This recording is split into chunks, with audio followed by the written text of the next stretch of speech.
반갑습니다. 이번 시간 유형자산에 들어갑니다. 페이지 수로는 75페이지가 되겠습니다. 유형자산 양이 좀 많습니다. 유형자산이 많고 감가상각도 중간에 들어가기 때문에 공부할 게 많고요. 그만큼 각종 시험에 모조리 다 잘 나오는 파트예요. 그러니까 잘 봐두시면 좋을 것 같습니다. 처음에 이런 말이 나옵니다. 유형자산의 개념이 나오는데요. 이런 쭉쭉쭉 있고요. 동그라미 1번 중요하니까 줄 쳐놨겠죠. 제가 사용할 목적으로 목적이 가장 중요해요. 사용할 목적으로 보유하고요. 물리적 형체가 있어야 됩니다. 물리적 형태가 없으면 무형자산이에요. 물리적 형체가 있으면 유형자산. 그 다음에 1년 초과 좀 길게 사용한다는 거죠. 장기간 사용한다는 겁니다. 밑에 표를 보시면 되는데 표에 보면 목적에 따라서 자산의 종류가 달라진다는 것을 설명하고 있습니다. 유형자산은 영업활동에 사용할 목적이면 유형자산 똑같은 토지나 건물을 산다고 했을 때 똑같아요. 똑같은 건물, 토지예요. 그런데도 불구하고 영업활동에 사용할 목적이면 유형자산 판매하기 위해서 정상적인 영업활동에서 판매하기 위해서 토지나 건물을 보유한다. 그거는 재고자산이에요. 부동산 매매업 이런 거 있죠. 재고자산입니다. 그리고 투자 목적이다. 투자적 목적이면 투자자산. 저번 지난 시간에 설명을 한번 들으셨죠. 목적에 따라서 이게 계승과목이 달라져요. 똑같은 건물인데 유형자산이라면 건물로 회계 처리합니다. 재고자산을 분리되면 상품으로 회계 처리해요. 투자자산으로 분리되면 투자부동산으로 회계 처리합니다. 목적에 따라서 분류가 달라진다는 거예요. 유형자산 똑같은 건물일 경우에 영업활동의 사용 목적이다. 그럼 건물. 판매 목적이다. 그러면 재고자산 상품이죠. 투자 목적이다. 그럼 투자 부동산이 되어버립니다. 넘어갑니다. 유형자산의 종류가 나옵니다. 이런 것들이 있다는 거 보고 토지는 토지, 건물은 우리 다 아는 내용이 아는 거죠. 우리가 보는 건물, 우리가 본 토지, 구축물은 그래 중요하지 않습니다. 그냥 교량, 다리라든지 도로 포장하는 그런 걸 말해요. 그 다음에 차량 운반구는 우리가 사업에 사용하는 모든 차를 말해요. 그냥 화물차, 승용차, 오토바이까지 모든 차량을 다 통틀어서 차량 운반구라고 적어요. 기계는 기계, 비품은 사무실 같은 데 쓰는 거 컴퓨터, 카메라, 에어컨, 냉장고, 책상 이런 거 다 합해서 비품이라고 하고요. 건설적인 자산은 좀 이따가 자세하게 배울 겁니다. 그때 가서 설명드리고요. 넘어갑니다. 유형자산을 구입하는 경우 취득원가 76페이지죠. 우리 취득원가는 여러 번 설명을 들었습니다. 뭐냐고요? 취득 부대비용을 포함시킨다는 거죠. 매입 부대비용, 취득 부대비용을 합한 금액을 취득원가로 합니다. 단 하나 예외 있었죠. 단기 매매 증권만 수수료 비용이라고 따로 했습니다. 이런 것들 설치 장소 준비를 위한 지출, 운송비, 취급비, 설치비 다 합해서 취득 부대 비용이기 때문에 해당 자산의 취득 원가에 포함이 됩니다. 큰 인쇄기 같은 거 진동도 심하고 그러니까 바닥을 다 새로 깔고 해야 돼요. 바닥 까는 비용도 굉장히 많이 들 몇백만 원 들어요. 그것까지 다 해당 자산의 취득 원가로 본다는 겁니다. 설치 수수료, 시운전비, 비싼 기계, 몇억 하는 기계 같은 경우는 시운전 해봐야 되겠죠. 시운전 안 해보고 그냥 샀다가 이게 가동이 안 되면 어떡해요. 그러니까 시운전 다 해봅니다. 그게도 비용이 들어요. 그 전문가들이 가서 해야 되니까 비용이 듭니다. 그 다음에 자본화 대상 차해범가 뭐냐면 큰 건물을 하나 사는데 한 10층짜리 건물을 산다 치면 자기 돈으로 다 못 사는 경우가 많아요. 은행에서 차입, 돈을 빌려서 삽니다. 내 돈 10억짜리 같으면 내 돈 7억. 은행에서 빌린 돈 3억 이런 식으로 은행에서 돈을 빌려요. 빌리는 데는 이자가 들어가죠. 이자. 이 건물을 사지 않았으면 발생하지 않았을 이자 비용이 이 건물을 삼으로 인해서 이자 비용이 발생했다. 이것도 이 건물에 대한 취득 부대 비용이다 라고 생각하는 겁니다. 그게 자본의 대상 차입 원가. 말이 좀 어렵죠. 차입, 돈을 빌리는 거에 대한 원가, 이자 비용을 말하는 거예요. 이자 비용. 이자 비용도 일종의 매입 부대 비용에 해당한다고 보는 거예요. 취득세는 취득을 함으로 인해서 발생하는 세금. 이런 것들은 다 매입 부대 비용, 취득 부대 비용이죠. 그 다음에 네 번째가 처음 보실 때는 조금 힘들어요. 취득 시 매입해야 하는 국채, 공채 등의 매입 금액과 현재 가치의 차이. 굉장히 가치가 낮아요. 현재 가치는 매입 액면 금액이 10,000원이다 그러면 현재 가치가 한 4,000원 밖에 안 된다. 그러면 6,000원 손해보는 거예요. 이 손해보는 거는 왜 손해보냐. 해당 부동산을 살 때 이걸 무조건 사야 이제 살 수 있으니까, 이 손해봐야 살 수 있으니까, 법에 그렇게 정해져 있으니까, 이거 6,000원 손해보는 거는 취득 부대 비용이다 라고 생각하는 거예요. 좀 이따 분개 볼 겁니다. 취득세는 자산 취득 공과에 포함되지만 역시 또 나오죠. 재산세는 세금과 공과가 본 적 있죠. 재산세는 보유하는 거에 따른 세금이기 때문에 취득과는 상관없다. 그래서 세금과 공과라는 비용으로 처리한다는 거죠. 기억번 일반적인 취득 부대 비용 보겠습니다. 업무용 건물을 100만 원에 취득하면서 대금은 1개월 후에 지급. 외상이네요. 이거는 상거래인가요? 아닌가요? 상거래 아니죠. 그래서 외상 거래할 때 뭐 미지급금, 미수금 그런 걸 써야 되는데 취득하면서 외상했으니까 미지급금. 취득세 10,000원, 중개인 수수료 20,000원. 이것도 다 취득 부대 비용에 해당되죠. 건물 하나 살려면 부동산 가가지고 공인중개사 수수료 줘야 되죠. 합해서 30,000원, 30,000원 이것도 건물 가격에 포함된다. 그래서 이 건물은 100만 원짜리가 아니라 103만 원짜리라는 거죠. 그래서 차변의 건물 103만 원. 그리고 미지급금 100만 원, 현금으로 준 거는 3만 원, 대변은 3만 원 이렇게 적는 거죠. 넘어갑니다. 니은번입니다. 취득시 공채의 강제 매입시 분개. 금방 설명을 조금 드렸는데 분개를 보면서 그 설명을 드리면 또 이해가 더 잘 됩니다. 보겠습니다. 수용차 100만 원을 취득하면서 대금은 1개월 뒤, 역시 외상이네요. 또 상거래인가요? 아닌가요? 아니죠. 상품, 제품, 원재료 이런 거 아니죠. 그래서 1개월 뒤에 지급하기로 했다. 미지급금이네요.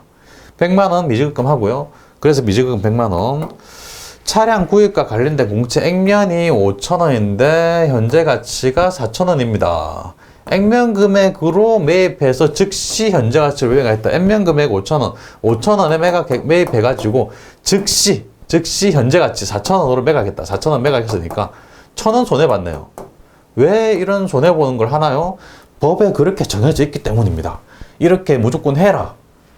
청약자 살 때는 관련 공채를 무조건 액면으로 매입해라.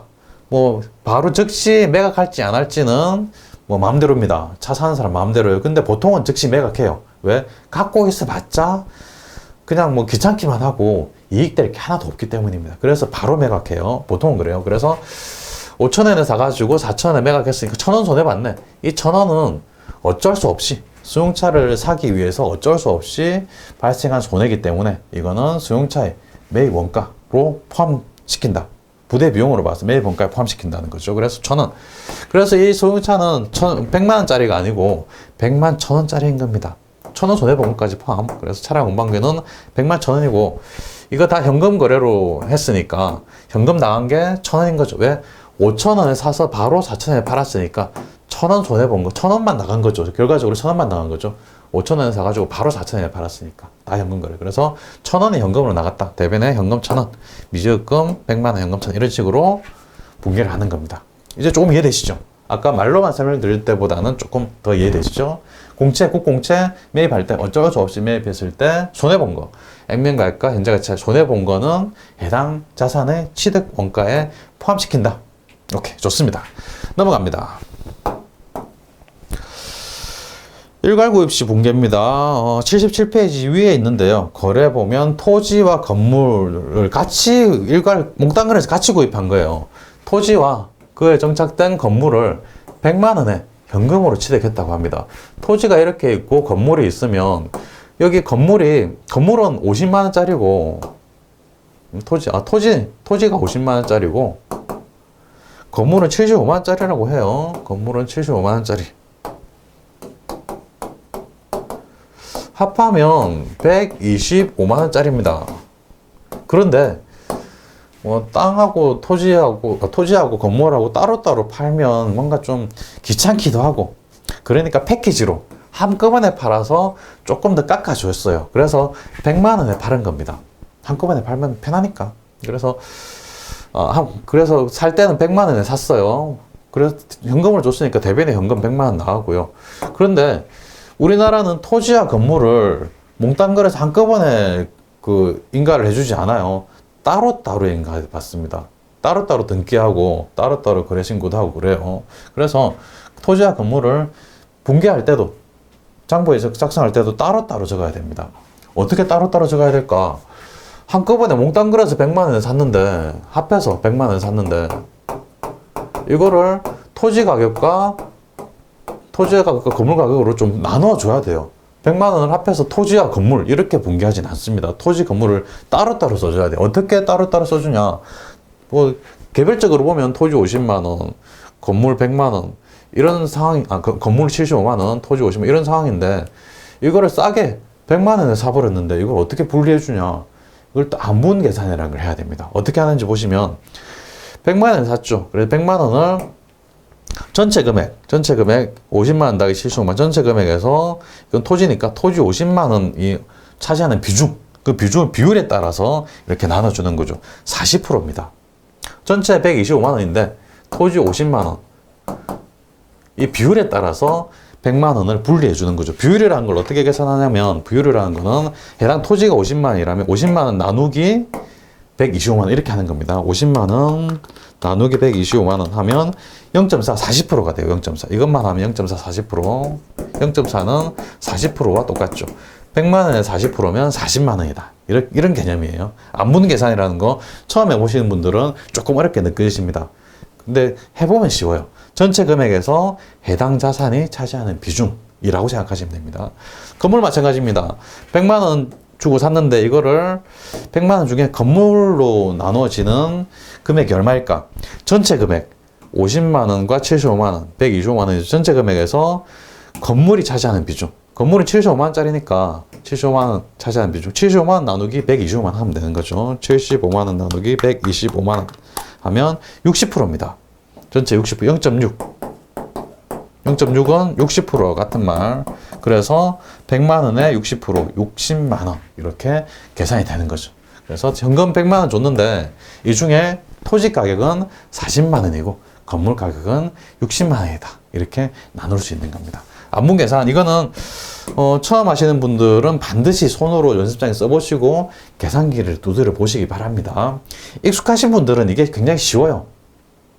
아무것도 아니에요. 여러 번 해보시면. 그리고 사회생활 하시면서 좀 부동산 쪽에서 일을 좀 해봤다 하시는 분들 또는 회계 쪽에서 일을 좀 해봤다 하시는 분들은 이게 당연한 이야기입니다. 그런데 처음 보시는 분들 또 학생들이라면 이게 처음 보는 개념이기도 해서 좀 만만치 않은데 이거 손으로 써보시고 계산기 두드려 보시면 이게 그제서야 이해가 되세요.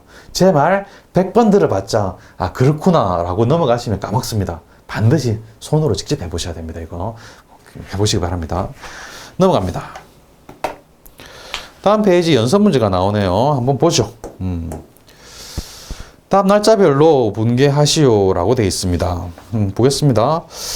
2000X1년 1월 10일이 있고요. 2월 10일이 있고 보죠. 1월 10일 업무용 기계장치 200만 원에 취득하면서 대금은 1개월 후에 지급하기로 하고 그러면 미지급금이죠. 상거래 아니니까 설치비용 2만 원을 현금으로 지급하다. 그러면 분개해 보겠습니다. 현금 지급한 것부터 먼저 대변의 현금 쉬운 것부터 적죠. 현금 2만 원 지급했고요. 미지급금이 있죠. 부채니까 대변의 미지급금 200만 원 그렇죠. 200만 원 미지급금.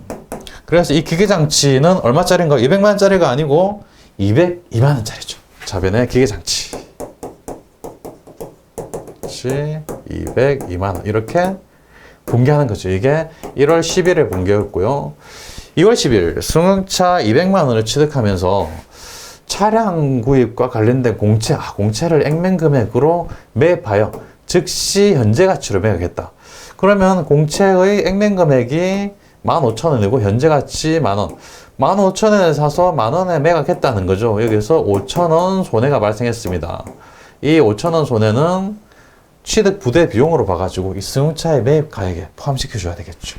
2월 10일, 그래서 2월 10일 차변의 차량 운반구. 모든 차는 차량 운반구로 매개 처리하는 거죠. 차량 운반구 쓰고 대변에는 모든 거래는 현금으로 했다 했으니까 대변에는 현금을 지급한 걸로 지금 회계 처리해야 되겠죠. 대변에 현금 지급했는데 200만 원을 현금을 지급했고 일단 그 다음에 5,000원 손해본 것도 현금으로 손해본 거죠. 현금 15,000원에 사가지고 만원에 팔았어요. 합해서 200만 5천원입니다. 200만 5천원. 이 차량의 각구입 가격도 200만 5천원이 되는 거죠. 이해되시죠? 매입 취득 부대 비용으로 봐서 200만 5천원. 다음에 12월 31일입니다. 토지와 정착택 건물을 400만 원의 일괄 취득. 토지와 건물을 몽땅 그려서 한꺼번에 지급한 거죠. 취득한 거죠.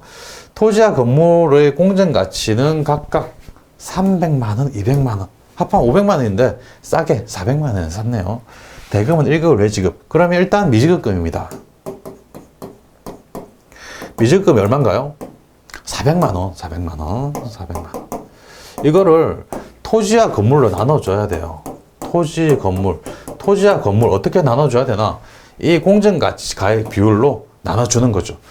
일단 토지를 계산해 보면 토지 400만 원에 샀으니까 400만 원 곱하기 합한 금액 300, 200 합한 500이죠. 500분의 500만 원 분의 토지는 300만 원이죠. 300만 원. 5분의 3, 500분의 300 하면 240만 원이 나오네요. 어떻게 이렇게 앙상을 빨리 안 하고요? 500만 원, 300만 원, 60%니까 300 나누기 500 하면 60, 0.6 나와요. 60% 곱하기 400만 원 하면 64, 24, 240만 원이 나옵니다. 그래서 토지는 240만 원. 건물은 무조건입니다. 따로 계산할 필요 없어요. 건물은 그냥 400만 원 빼기 240만 원 하면 돼요. 160만 원이죠. 400만 원을 둘로 쪼개주는 과정이기 때문에 따로 계산할 필요도 없어요. 둘 중에 하나만 계산하면 돼요. 이렇게 토지가 계산되고 나머지는 건물이라는 거. 그 안분 계산 반드시 나는 전산에게 1급 안 할 거다. 어려운 거 안 할 거다. 나는 전산에게 2급으로만 끝낼 거다. 라는 분들도 한번 해보시기 바랍니다. 이거는 사회생활 하면서 꼭 필요한 거니까 한번 해보시기 바랍니다. 이번 시간은 여기까지 하겠습니다. 수고하셨습니다.